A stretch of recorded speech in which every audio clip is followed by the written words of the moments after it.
Hello friends, welcome to youtube.com oblique Dr. Vet channel. I am Dr. P.R. Patel, Professor and Head Veterinary Medicine. In this presentation, we are going to deal with very important disease, glandular and farcy, part 3. In this, we are going to deal with detail on clinical science, section 2. In section 1, we have seen acute and chronic signs. Here we will see various forms of the glanders. This is an important zoonotic bacterial disease.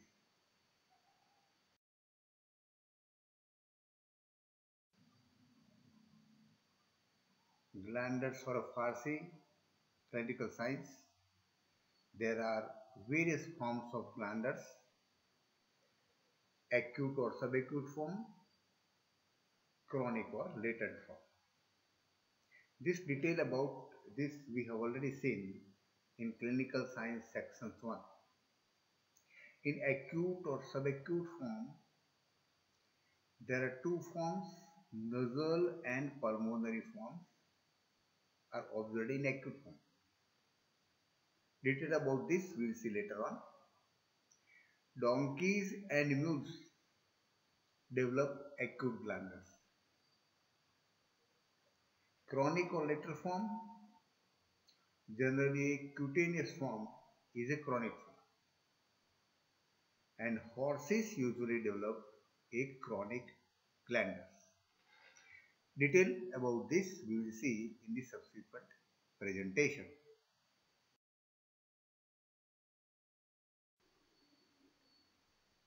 Clinical signs. The glandur is named according to the location of primary lesions. Where the lesions are present, the name is given. And accordingly, there are three forms. Nasal glanders, where the lesions are seen on the nasal septum or turbinate. Pulmonary glanders, the nodulars and ulcer lesions are seen in lungs. Cutaneous glanders, it is called as a farcy. The lesions are seen in the subcutaneous tissue, lymphatic channels and lymph nodes. There are three forms here, but the clinical cases are never seen in a pure form.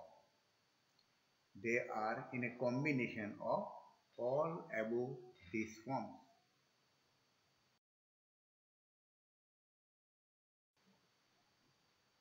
Now we will see detailed clinical finding of the nasal form.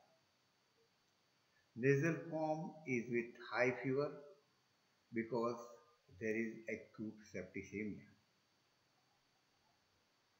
There is loss of appetite. There is labored breathing because presence of nodules in the upper respiratory tract that obstruct the air passage. There is frequent coughing. And characteristic is initially the clinician observe a chronic nasal discharge either from one or from the both the nostrils. This earliest sign is the chronic nasal discharge.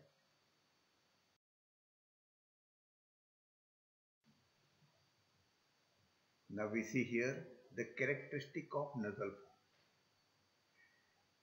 There is a nasal discharge.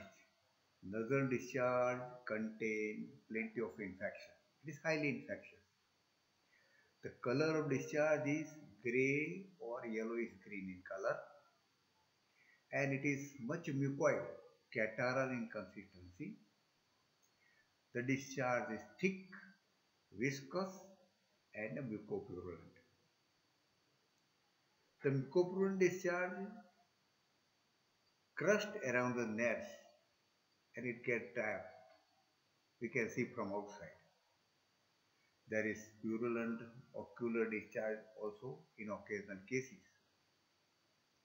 Characteristic here is development of nodules on the mucosa of the nasal septum and a lower part of the turbinate. This is the characteristic. Means the nodules are found in the upper respiratory tract. So development of the nodules is the characteristic of the nasal form.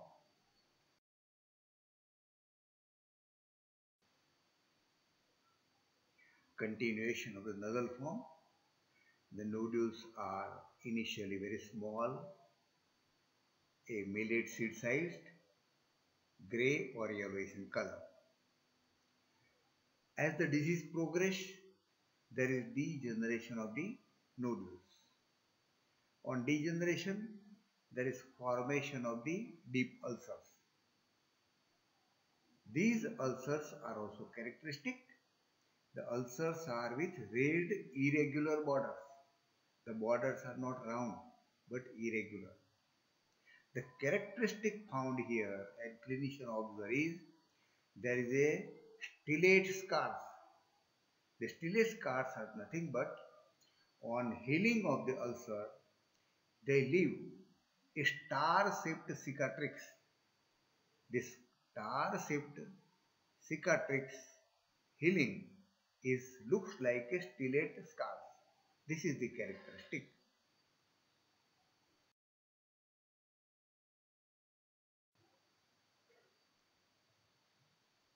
We continue with the nasal form. The infection spread to the regional lymph node, submaxillary lymph node. The submaxillary lymph node become edematous and enlarged. As the time passes, this submaxillary lymph node adhere to the skin or deeper tissue. The submaxillary lymph node become indurated. There is a suppuration of this submaxillary lymph node and drain pus. Pus is coming outside. The nasal infection can spread from upper respiratory tract to the lower respiratory tract. This is how the disease progresses.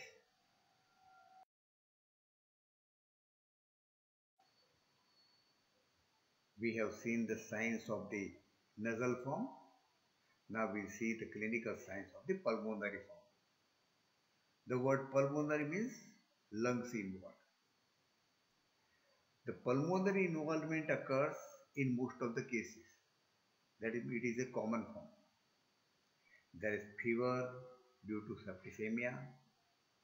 There is dyspnea because the lungs are involved. There is characteristic paroxysmal coughing. Means there is a violent frequent coughing or a persistent dry cough is also observed. There is a labored breathing because there is infection of the lungs. There are nodules, pneumonia. Slowly, the lung nodules ripen and there is abscess formation.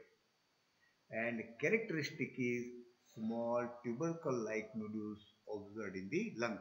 This is the characteristic of the pulmonary form. Lung nodules and abscesses are tubercle-like nodules.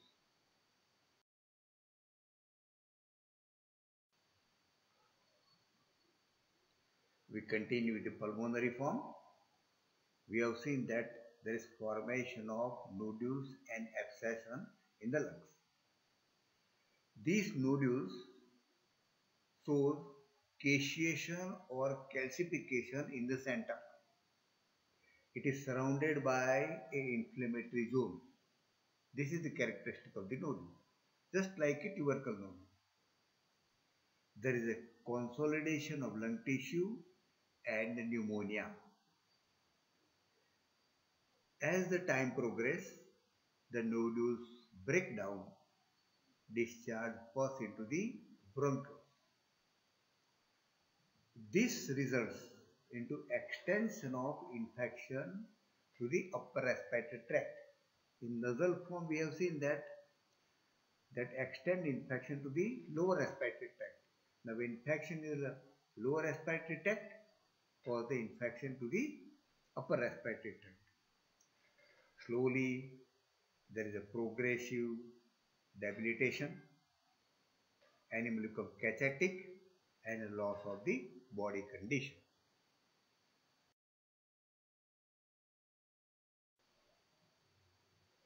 We have seen the nasal form, we have seen the pulmonary form. Now the third important form is the cutaneous form. The skin is involved. Cutaneous form of glandular is called as farcy. There is development of small multiple nodules in the subcutaneous tissue of the skin.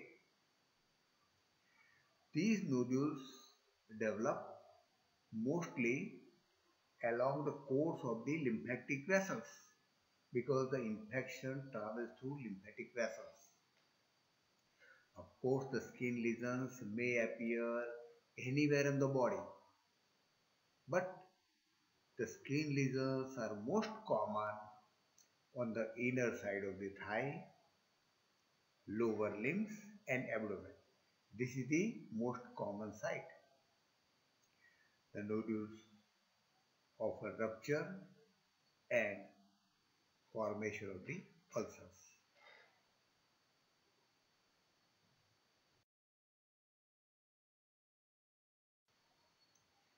We continue with the farcy, the cutaneous form of the glandular. On rupture of the nodule, they discharge the pus. The pus is yellow, very thick, sticky and contain plenty of infection. There is development of ulcer. Ulcer continue to discharge fluid and the ulcer shows very less tendency of healing. They heal very slowly. Liver and spleen may show often a typical nodular lesion. Friends, remember, animals with a cutaneous glandular can remain in good condition only for a few days, not more.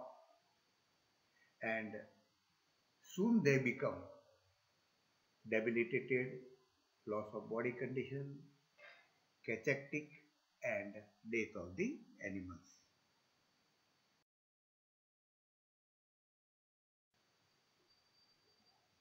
Friends, we have seen detailed clinical signs, acute form, chronic form, latent form, nasal form, pulmonary form, cutaneous form. There is no doubt about the diagnosis. Here there is nodule formation, nodule there is abscession, abscess rupture, discharging the pus, they form the ulcer. And characteristic of ulcer is the stellate type of the ulcer. This is the characteristic. Please share this information and to promote the channel, subscribe the channel. Thank you very much for observing this video.